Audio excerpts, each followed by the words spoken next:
We've identified a problem with pretty much every desk on the market. The traditional sitting desk has all kinds of ergonomic and posture challenges, and of course, encourages a more sedentary lifestyle.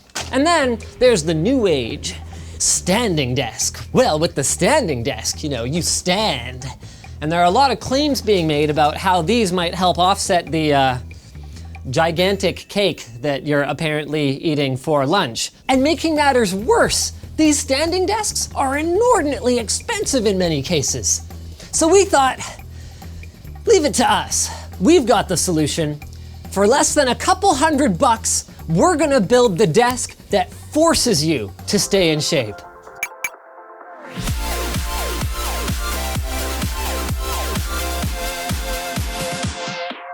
Memory Express is dedicated to being the go-to shop for electronics in Canada, and with their Uber price beat guarantee, they'll beat any authorized Canadian retailer's price by 10% of the difference. Click the link below to learn more. So you want a desk that keeps you fit. Where do you start? Well, there are actually commercially available treadmill desks, but they are freaking expensive. So we set out to make something a bit more economical. Now, given that many, maybe even most people should probably have a bike lying around, and if they don't, you can get one for pretty cheap on Craigslist, we figured that seemed like a good place to start. But how could we make sure that the user actually pedaled on it and didn't just sit on the bike seat, feeling like they were exercising?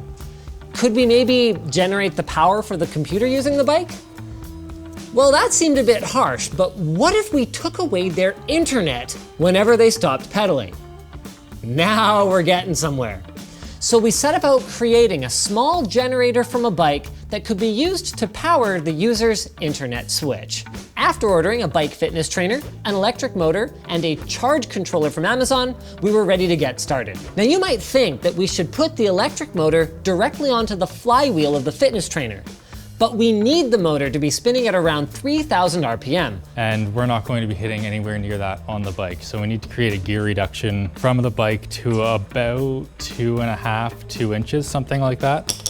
So the plan was to use a V-belt attached to the tire and then onto one of these pulleys, which came in from Amazon, and the bore diameter is just totally wrong and will not fit onto here. So now we're just going to kind of raw dog it and see what happens. The flywheel was removed from the fitness trainer, and the tire was removed from the rim, allowing the belt to sit directly on the rim.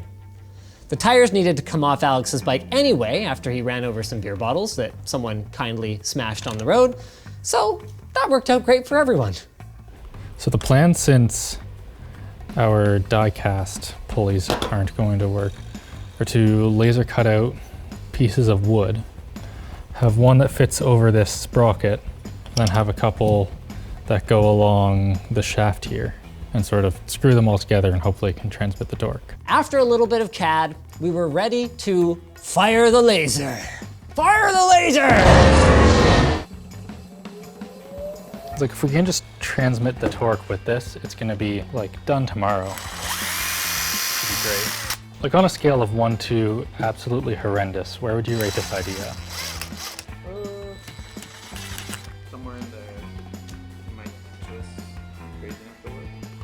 Okay, I'll take that.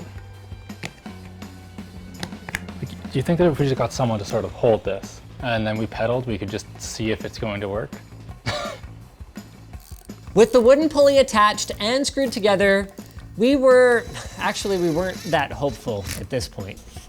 So that's got a bit of stickiness.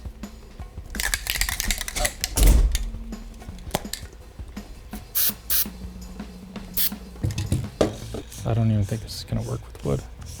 All right, fits in the groove pretty well. Yeah, we'll just call friction part of the exercise experience.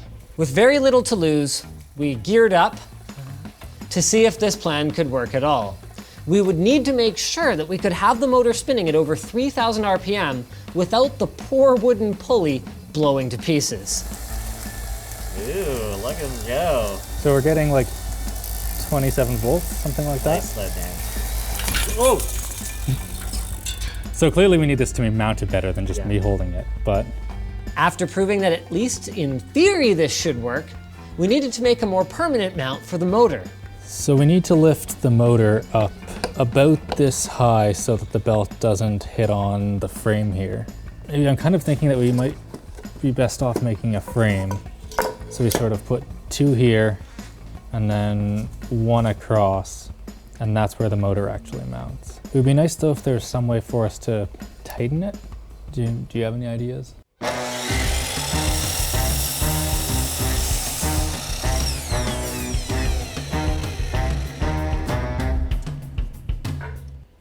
This is not how you're supposed to use these tools. Oh, that's kind of sketchy. No, that just came right out. Editor's note, that one didn't happen. You know what I just realized? This is a dirty prototype. Why did I even bother drilling 4 holes?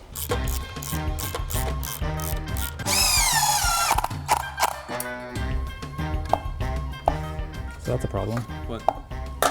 Oh. Yeah, we need to sandbag that for sure. The electric motor will be connected to this solar charge controller, which will take the constantly changing voltage out of the motor and output a nice, clean 12 volts. From here, it will go to this 12 volt inverter, which will turn the 12 volts into 120 volt AC so that you could plug any device into it like a normal outlet.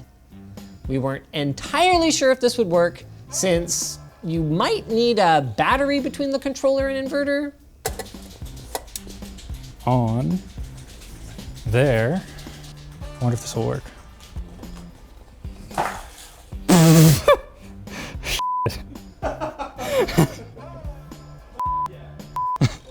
Oh, not my pulley. Actually, it kind of looks like that I just forgot to put the nut on. Ugh. So if I start pedaling, can you press the button that's on that? Nothing? Yeah, we must need a battery in there. Darn. Fitness PC. We grabbed Ed because he was over here taking candy. What candy? The candy that's upstairs. For it to actually work, we needed to add this battery here between the solar charger and the inverter. And that basically just allows the solar charger to actually turn on, and then it does its thing. So Ed, start pedaling. So when this light's blinking slowly, that means that we're actually getting charge into the battery. And that means that it's around 24-ish volts or so. Now what we need to do is have it so that if Ed stops pedaling, this light turns off. Because right now it's just staying on until the battery drains, which is way too long and it's not nearly as, what would you call it, draconian as we want. Because the idea is to punish the user whenever they stop exercising, we needed to add a relay. Where the f did I put that relay? That closes a switch when the user starts pedaling, completing a circuit and sending power from the battery to the inverter, then immediately opens it, disconnecting the circuit once the user stops pedaling. With the relay added into the circuit, well, it was time to see if it works. Yes! Haha! And then if I stop, yes! Haha! I don't want to call it a success, but it is definitely a prototype that works. I learned so much about electronics today. With V1 working, all that was left was to clean things up a bit. So I kind of want to just laser cut a piece of wood that'll go sort of around here, out for some sandbags, and have perfect mounts for the motor. And then on Monday, we'll have the thrust bearing arrive for this. And we're basically done. Just clean up the electronics a bit, put it in like a nice box or something. Because do we have to make a nice box? Oh, it better be the best box. The best box? I can't make good boxes though. We could laser cut a box. And you basically know how this works now. CAD, laser, and boom, we're good to go. Except wood is a pain. I think it's fine. And different pieces can have slightly different properties, so a bit of TLC was needed here and there. It's still looking pretty good. It's a 4-foot job. You can get pretty close. Like that works. Not bad. With the top piece cut, we attached some 2x4s on the bottom for support, and Ed filled in the letters using permanent marker. Since we couldn't just leave the electronics lying on the floor, we decided to stash them in a Dan case using double-sided tape, and after a little bit of love, everything actually fit in surprisingly well. Any holes were closed using acrylic. Damn it! Haha! Wow, that actually cut me. Are you bleeding? Like slightly, yeah. All right, time for first aid. And in the end, it's not looking half bad if we do say so ourselves. So now that the Fitness PC 2000 is ready to be set up at an actual desk, well, maybe it's time for us to show it to me. So this is the Fitness PC 2000. Is that just Sharpie marker? Wow, that actually looks surprisingly good. Like, good for what we would normally do. Yeah. Okay, sandbag goes here. So basically what? We've just got a motor here with, did you make this out of wood? Why? Well, we ordered the ones, but they came in the wrong size, so they didn't fit on the shaft. You give a man a laser cutter, and he'll laser cut anything. This outputs like 24 volts. 200 watts, you mean? Yeah, 200 watts of AC power. AC power, okay. So 200 watts is our maximum output here. You guys probably realize then that if you have a powerful rig, that's not enough for you to actually power up your gaming machine while you game. But any more than that would be quite difficult for most people to do just by pedaling anyway. So should we evaluate now just how usable this is? I guess so, yeah. Yeah, so you know, here, what should I try to do? Just, you know, browse the forum, watch some YouTube videos. I gotta say, it is a little bit harder to type while I'm, you know, going ham on the exercise bicycle, but it's not as bad as you might think. Oh, look at this, a mouth-operated mouse. It's like all these what are these Linus Tech Tips guys doing? One thing that is a little bit tough is you can actually feel the resistance changing sometimes. Like it'll almost like, it'll let you know when you need to give her a little bit more. Do we know why exactly that is? Does it have to do with the battery charging, or? It's how much load's being pulled by the inverter, so when you have more power being drawn, it'll create a bit more resistance. So what could I do that would make it draw more power? Should we try to power the whole thing with it? Might as well. Yeah, let's do it. Good. Let's do it. Okay, so here we go, powering up the computer. Wow, so you get like a real physical feedback for the amount of power that your components are drawing, like during boot up. Oh, like it initialized something there, I felt it. Oh, that is some good resistance we got going here. I'm gonna work up a sweat pretty quick here. Let's get this demo going. You know, that's actually not that bad. And it's a constant load now. Whereas like the spikes in CPU activity before, I could really feel them. You would get absolutely, no, I fell behind, oh, crap. Okay, that relay is really unforgiving. The second generation of this product definitely needs like a Philips Hue that gives you like a reading on your battery, or like a capacitor, right? So if you had a big fat capacitor and then it was like green when it's full and then would slowly go to yellow and red, that would be cool. You'd probably want to get one of those stupid mice from Thermaltake that has the fan in it. They have a keyboard with one too.